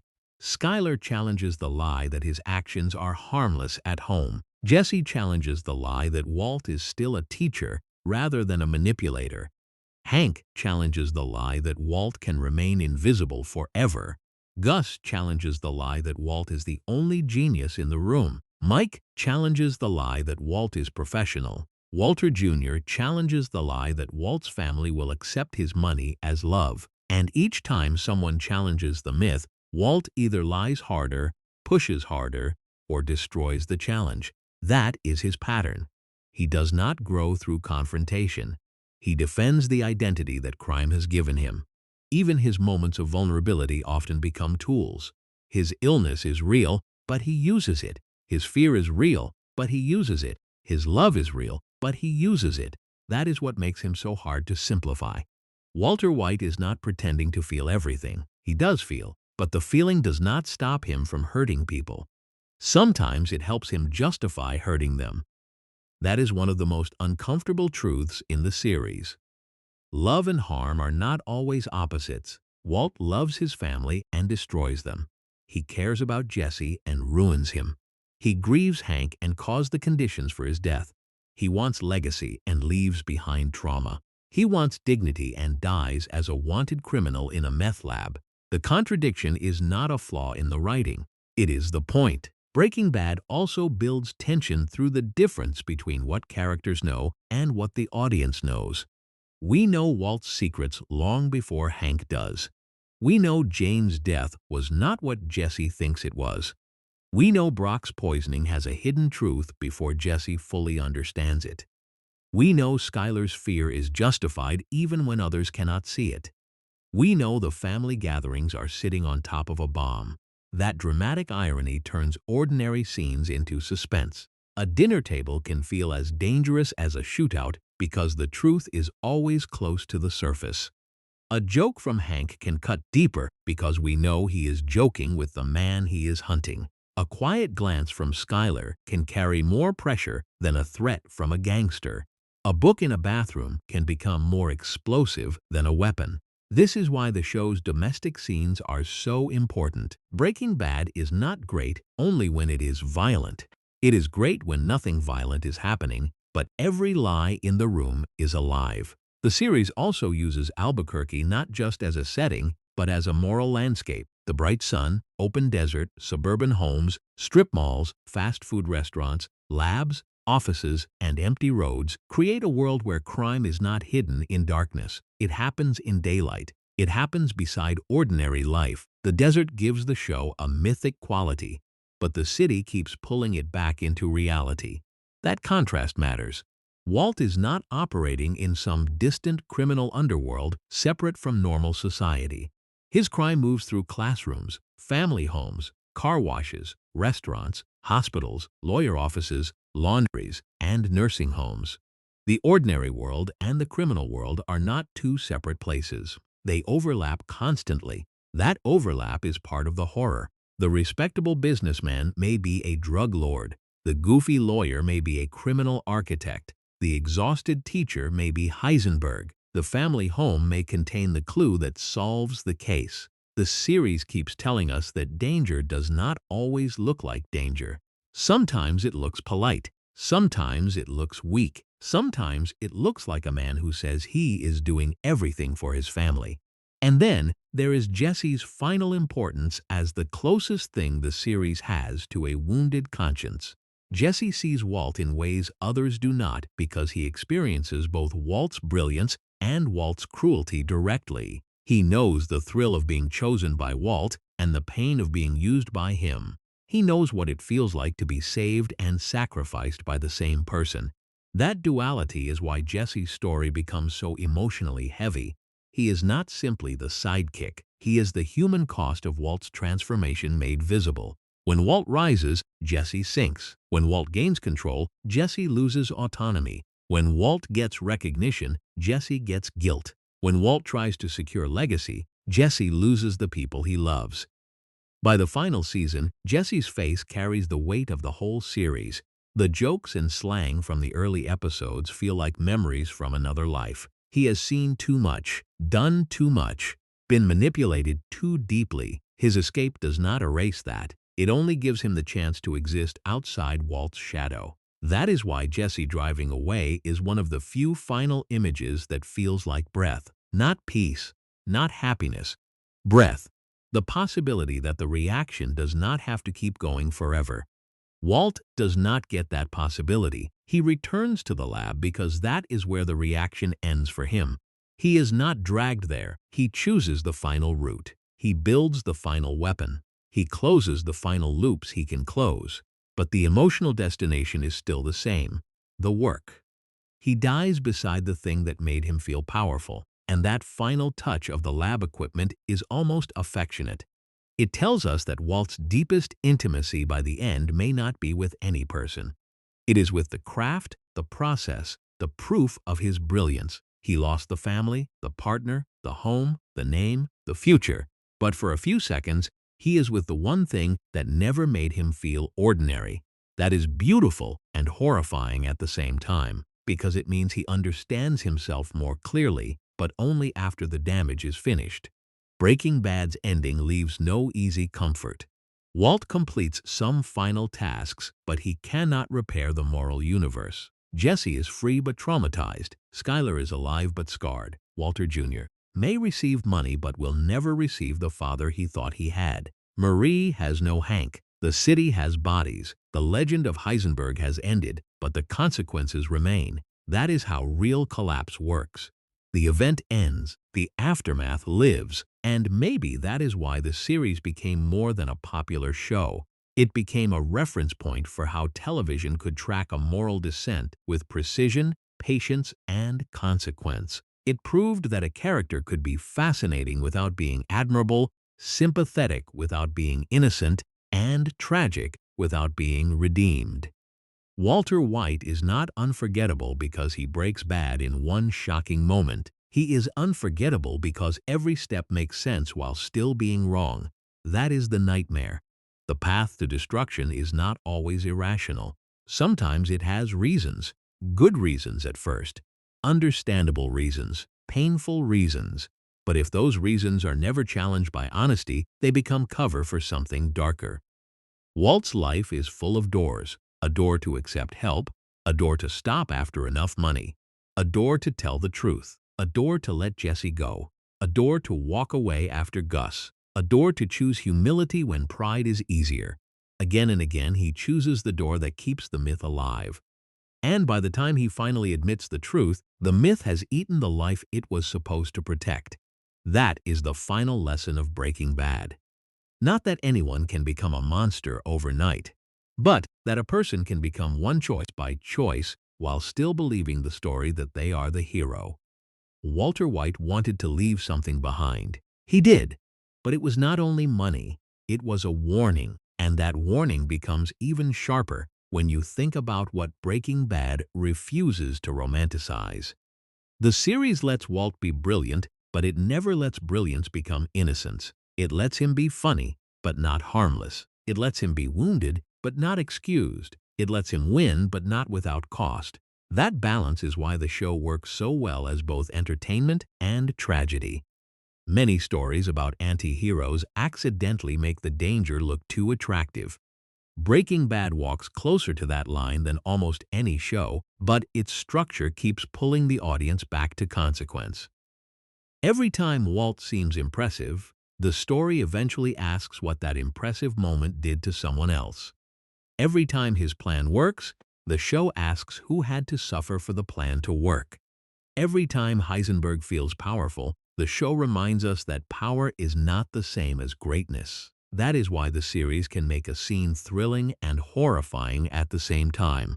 The magnet plan is clever, but it exists because evidence of murder and drug manufacturing has to be destroyed.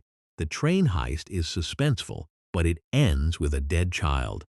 Walt defeating Gus is satisfying on a plot level, but the method involves poisoning Brock and manipulating Jesse. The final machine gun trap kills the gang that enslaved Jesse, but it is still another example of Walt building death through invention.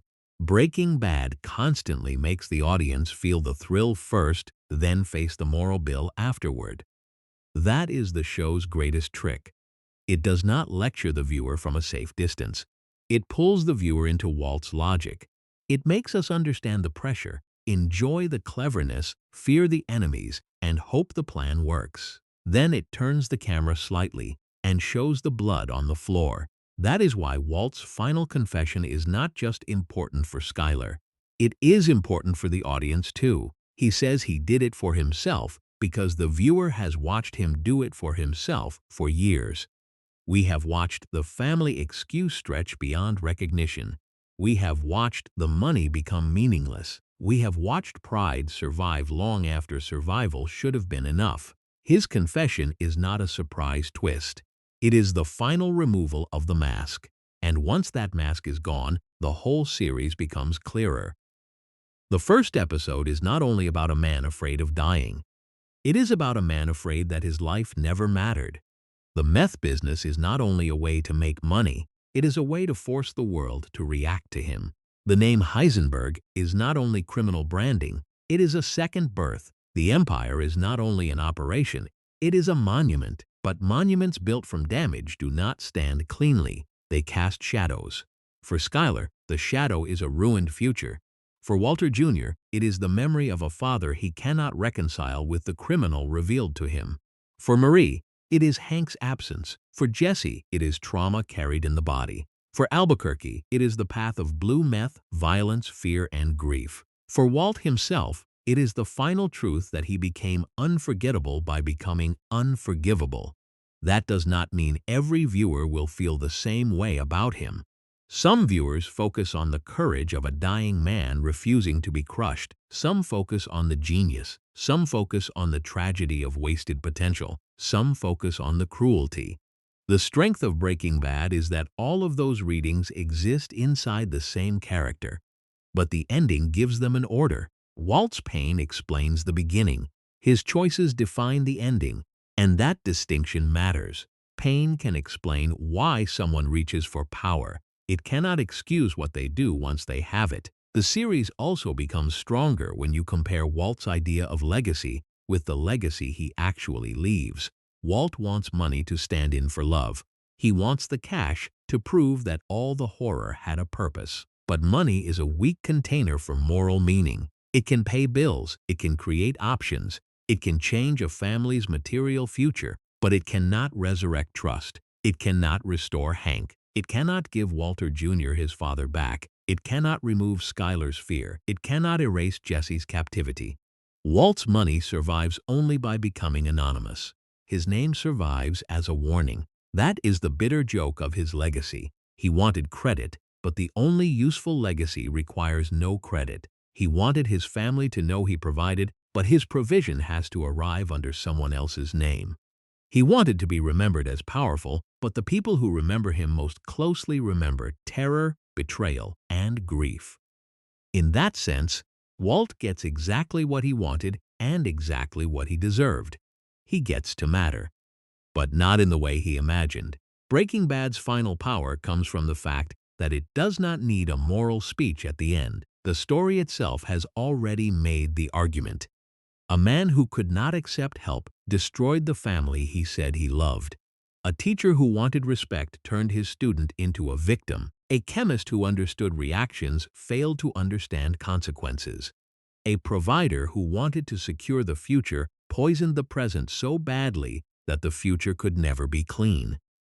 Everything is there in the final image. The lab, the body, the police lights, the silence after all the noise. Walter White reaches the center of his chosen world, and there is nobody left beside him. That loneliness is the real ending, not the gunfire, not the money plan, not the revenge. The loneliness, because the whole series began with Walt fearing that he would die without leaving anything behind. By the end, He has left behind too much. Too many secrets, too many bodies, too many ruined relationships, too much pain attached to his name. He becomes unforgettable, but not beloved. He becomes powerful, but not free. He becomes Heisenberg, but loses Walter White. And the tragedy is that he does not lose Walter White all at once. He trades him away slowly. A little honesty here, a little mercy there, a little humility, a little tenderness, a little truth. Each trade feels useful in the moment. Each one buys survival, leverage, pride, or control. But when the final account comes due, there is almost nothing left. That is why Breaking Bad still feels complete. It is not just a plot with twists, it is a moral equation that balances in the end. Walt's intelligence creates the rise. Walt's pride creates the fall. Jesse's pain reveals the cost. Hank's investigation reveals the truth. Skyler's fear reveals the domestic damage. Gus's empire reveals the scale Walt wants. Mike's judgment reveals what Walt refuses to see. The finale reveals the motive Walt spent years hiding. All of it fits, and because it fits, the ending does not feel random. It feels earned. The story begins with chemistry and ends with chemistry. It begins with transformation and ends with the transformed man lying beside the tools of his transformation. It begins with a desperate confession into a camera and ends with a silent body that no longer gets to explain itself. It begins with a man saying goodbye to his family and ends with that family needing to live beyond him. The full journey is not from good to evil in a simple straight line. It is from invisibility to power, from fear to pride, from excuse to confession, from family man to myth, and finally from myth to corpse. Walter White wanted control over the ending. He gets part of it. But the story keeps the final judgment for itself.